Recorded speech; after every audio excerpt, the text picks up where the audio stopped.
eu não sei nada, eu não consigo, eu não sinto mais prazer, eu não sinto mais isso, eu não sinto mais aquilo. Aí você vai ver a pessoa é estável financeiramente, muito bom na carreira dela, já está quase independente do ponto de vista financeiro. Nada faz a pessoa feliz. Então, se você tem só prazer, só prazer, só prazer, só prazer na sua vida, na ausência dos disparos fásicos, a sua dopamina é muito baixinha. Sai com os amigos segunda pra jogar boliche e bebe. Sai com os amigos ali jogar tênis, no dia faz um churrasco. A pessoa ela não vive, prazer. Ela não vive o difícil um pouco. Ela não dá um sossego pro sistema dopaminérgico.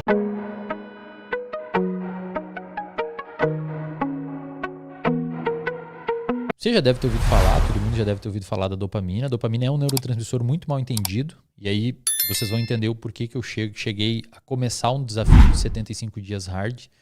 Tá? O desafio é assim, eu tô, acho que agora tá no dia 40, 41 já, que eu tô sem álcool, sem Coca-Cola zero ou qualquer outro tipo de refrigerante, sem comer comida hipercalórica, então hambúrguer, pizza, etc. Lendo 10 páginas de um livro por dia, bebendo 3 litros de água por dia e fazendo 45 minutos de atividade física por dia. Hoje, como eu vim aqui para São Paulo, eu treinei 6 da manhã. Eu não vou poder treinar aqui. Então, e dormindo mais ou menos o mesmo horário e acordando o mesmo horário todo dia para regular o ciclo. Aí eu comecei a estudar o papel da dopamina. E eu tô fazendo basicamente o quê? Eu tô fazendo basicamente um jejum de dopamina. Dopamina é o seguinte, dopamina é um neurotransmissor, ou seja, é uma substância química que atua no seu cérebro, que faz a conexão entre uma célula do seu cérebro com outra. Tá? Então a dopamina você tem no seu cérebro uma célula, um neurônio. A gente tem 86 bilhões de neurônios, com B. 86 bilhões de neurônios no cérebro e 80 e poucos bilhões de outras células que são as células da glia. Então não é só neurônio que tem. O neurônio é a célula funcional do cérebro. É a que faz a gente mexer braço, entender as coisas, pensar, sentir emoções. Mas as células da glia já se sabe que tem uma função muito importante. Por muito tempo achou que era só suporte, etc. Mas as células da glia hoje sabem que tem metabolismo energético importante, uma sustentação importante, etc. Então, essas 86 bilhões de células, elas se comunicam uma com as outras. Por muito tempo achava-se que essa comunicação era devido às células estarem encostando uma nas outras. Hoje a gente sabe que existe um gap, uma fenda entre um neurônio e outro que a gente chama de fenda sináptica. Tá? E aí, então, o que acontece? A gente tem a fenda sináptica e uma célula, para se comunicar com a outra célula, via essa fenda sináptica, libera uma substância química, que a gente chama de neurotransmissor. Tá? A gente tem duas classes de neurotransmissores. A gente tem os neurotransmissores neuromoduladores e a gente tem os neurotransmissores mediadores. Qual que é a diferença entre os dois? Os neuromoduladores conseguem modular uma circuitaria inteira de sinapses. Ou seja, quando é liberado dopamina no nosso cérebro, é como se a gente se borrifasse dopamina. Tipo, uma região inteira. Então, quando você sente uma sensação súbita de bem-estar, sente um pouco de motivação, felicidade, é como se o seu cérebro borrifou um pouco as emoções são chuvas químicas no nosso cérebro, digamos assim. Entendi. Só que isso, com o tempo, a dopamina é capaz de modular os circuitos, ou seja, ela deixa os circuitos mais ou menos funcionais. Isso é um neuromodulador. A dopamina é um exemplo. A noradrenalina também é um neuromodulador, serotonina é um neuromodulador. É diferente de neurotransmissores da classe de neuromediadores, como, por exemplo, o glutamato. O glutamato é um neuromediador. Por quê? Porque a ação dele é pontual de uma sinapse para outra. Eu comecei a estudar esse neurotransmissor chamado de dopamina, por quê? Primeiro, porque ele tem essa função modulatória. Mas por muito tempo se achava que a dopamina tem relação com prazer, mas na realidade parece que a dopamina tem mais relação com motivação. Tem alguns experimentos bem maneiros que fazem o seguinte: você pega um animalzinho de laboratório e você depleta, você destrói neurônios dopaminérgicos desse animal. Esse animal ele é capaz de sentir prazer. Então, se você bota esse animal no ladinho de uma alavanca, onde ele clica na alavanca e vem comida ou vem cocaína intravenosa nele, ele fica clicando na alavanca. Ou seja, mesmo sem dopamina, o animalzinho faz aquele comportamento para obter recompensa. Só que se você movimenta o animalzinho um corpo de distância, literalmente, você movimenta o animal um corpinho dele para o lado, ele já não caminha até a alavanca para clicar a alavanca de novo. Entendi. Então ele não tem a motivação necessária pra chegar lá e sentir o prazer. Ele sente o prazer. Se ele tá aqui, ó, o animalzinho, depletou os neurônios dopaminérgicos, ele pega a comida e come. Ou clica na alavanca para ter a cocaína injetada na veia dele. Só que se você move, é massa os estudos, você pega o animalzinho com a mão, bota ele um corpo de distância da alavanca, ele já não clica mais na alavanca. Cara, que Porque a dopamina foda. tem a ver com ele ir até a substância. A dopamina tem a ver com quando você quer buscar um prazer que está fora do seu corpo. Um prazer que está ali na frente, um prazer que está longe. No experimento eles pegaram um macaquinho, ensinaram ele a ficar sentadinho numa cadeira e tal, e eles deram um suquinho de laranja pro macaquinho. É um experimento do grupo do professor Schultz. Ele ensinou o macaquinho a ficar numa cadeira e ele ensinou pro macaquinho que suquinho de laranja, maçã é gostoso. Então ele primeiro, antes de mais nada, ele abriu a cabeça do macaquinho e botou um eletrodo lá no núcleo accumbens, que é a região do centro de recompensa no cérebro do macaco. E esse eletrodo consegue identificar a atividade neuronal dessa região. Então, quando essa região aumenta a atividade, o eletrodo consegue detectar, significa que o animal está sentindo prazer. Ou que tem aumento de dopamina. Tá? O que ele viu?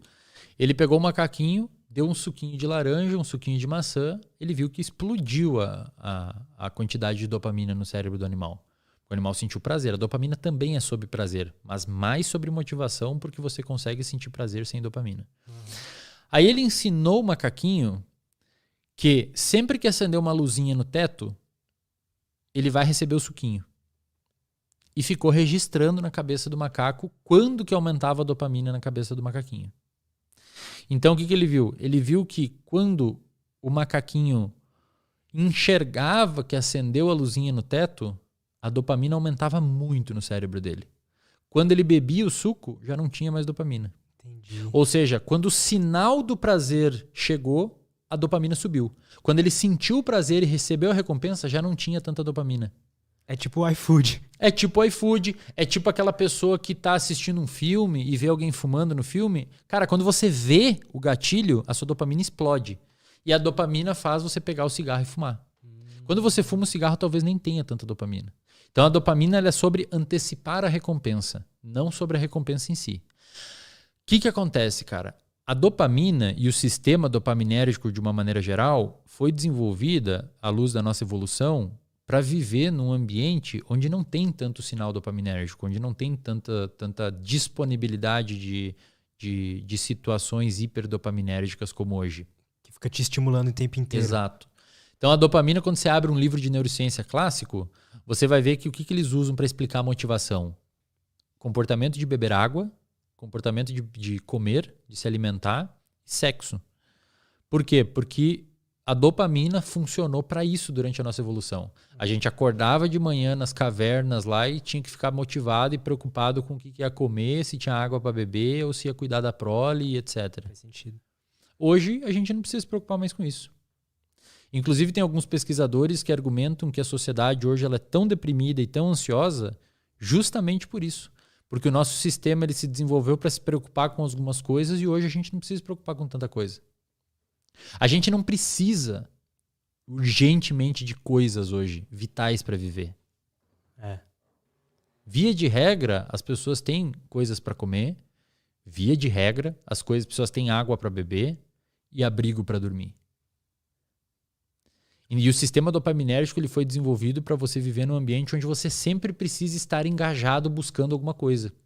E hoje, muitas vezes, a gente está em casa no sofá, tem comida na geladeira, tem água ali, os seus pais te ajudam, etc. E você fica, e aí, o que eu faço agora? O que eu faço? Aí o seu sistema de dopaminérgico muitas vezes te joga para quê? Pornô em excesso, videogame, drogas. Quando a gente fala, por exemplo, de um comportamento adicto, de uma pessoa viciada, uma pessoa dependente química, ela é uma pessoa, se você pegar um estudo de ressonância magnética funcional ou PET scan e olhar o cérebro de um usuário de cocaína enquanto você injeta cocaína nele, você vai ver que a ligação da dopamina com o receptor de dopamina é mais baixa que o cérebro de uma pessoa saudável. Ou seja, ocorre um downregulation. O que é downregulation?